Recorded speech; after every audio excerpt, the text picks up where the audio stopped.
got you so high, and I know you like, so come on, push it on me, if it feels alright. Here, what's going on? April 21st. It is session 3 time for this bankroll challenge. We're sitting on 300, and we're going with one $100 buy-in. We're gonna limit variance as much as possible. We're just gonna go with the one buy-in. I don't have a time, a target time this time of 4 hours. I'm just gonna play as long as I can play and just run it up as much as possible. We went to spend the weekend with my father in Tampa. My father and my stepmother in Tampa. So that, it's always good to see the family. Spend time with them, and we just got back not too long ago. We tried to get back early enough for church, but that didn't happen. So on this 2-hour drive from their house to mine, just watched some old sermons from last week, and so yeah, you gotta get in the Word. Gotta get in the Word of God when you can. So we're on our way now, and yeah, let's run this up. So I know some people have been asking, like, what's the goal of the Bankroll challenge? What are you trying to get up to? And I guess the normal is the 1 to 10,000, and I deliberately didn't say what I was trying to do with it because I just wasn't sure. Is 1 to 10,000 for, that just sounded good, all the zeros, but it's also been done countless times, or attempted countless times. Was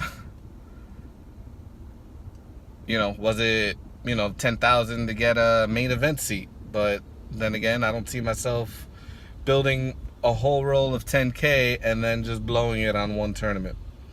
I don't see that happening. If I got to 20K, then maybe. But never the whole roll on one thing. I just don't see myself doing that. I don't think I could pull that trigger. I know once I get to 10K, then we'll move over to 2.5. I know that'll be when I make the switch over to 2.5. So right now, it's to get to that 2.5 game as quick as possible. So we're gonna try for 2 sessions a week. So talking to my guys, the past 2 years we've been going to Vegas, for the World Series. First year we just went. We didn't play any events or anything like that. We played a lot of cash games. And last year we went, and as soon as we touched down, we put about 150 on a hard 8 and in the craps table at Harrah's, and hit it, and immediately took that 1,500 and went into the WSOP shootout event. So that was some run good there. I got 3rd out of my table. I got 3rd out of my table. One of the other guys, he got 5th, and the only winner, he won the first table, so you automatically cash when you get to day 2, and he got the final 3 of the second table, so pretty close to day 3 of the final 17. So that was a good year. So this year, I believe they're stepping it up again, and they plan on doing a couple events. And so me personally, I opted out. I just bought a house, and I didn't see it possible. I don't see myself being able to just make it. So it was no big deal. There's always next year. But they've been hounding me. They've been hounding me of, they want you to go, you got to go, you're part of the crew, we got to go, we got to make this happen. So, okay, I sat down with my wife, and, we ran the numbers, and it was, what will it take? What will it take to get me to Vegas within the allotted time. So April 21st, we're trying to go the end of June to like July 4th weekend, something like that. So that's, you know, that's pretty much a little over 2 months, like 70 days, something like that. And basically, I need to run good. I need to run good.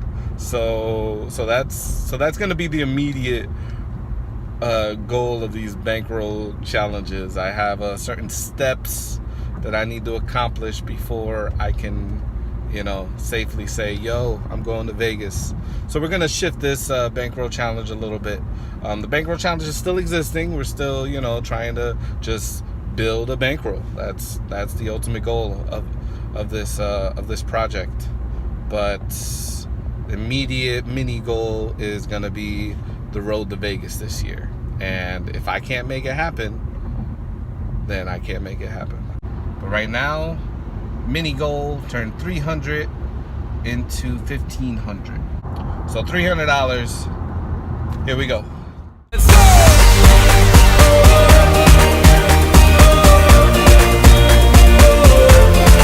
She don't mind, girl. Come on, girl, I got you so high, and I know you like. So come on, push it. That was a fail.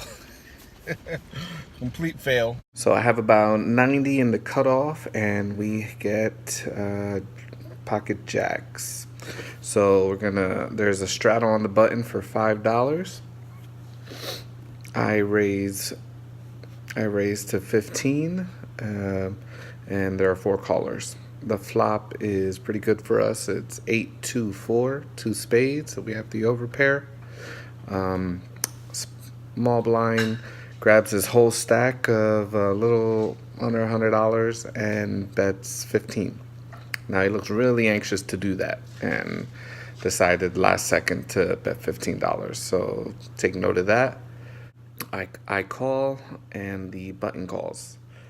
The turn is the 6 of hearts. So really nothing coordinated, and small blind looks even more anxious, almost like he's about to have a panic attack. So he bets 35, and I keep staring at him, and eventually I fold the jacks. Now the second hand is the bust out hand, so we're under the gun and we're short stack. We have about $40, and we get pocket kings. Now my original thinking was I didn't want to bet too much because I want to make sure I get paid something on this hand. Saw a lot of $10 raises being folded to, so I raised to $5. Got 4 callers. Flop came 10, king, queen, rainbow. So we hit top set, not bad. But there is straight possibilities out there, and with 4 callers, someone's gonna have it. So small blind bets 10, and I shove for the remaining 35. Everyone folds, and the small blind thinks a little bit and calls a 25 more to him, and sure enough, he had the straight draw. So he had the naked jack. It was jack 4, I believe, for the open-ended straight draw, and the turn is a brick, and the ace comes on the river, giving him the straight. So we are busted there. In retrospect, my original thinking just isn't correct. Even if we only have $40, we need to bet the 10 to 15 dollar range to get rid of these junk hands and not get beat by marginal hands like this. Even if we got 1 caller, that would have been good for our stack as opposed to getting busted by crap like this. But yeah, just another mistake to correct and keep on moving. Bankroll 200. It's not looking good. Till next time.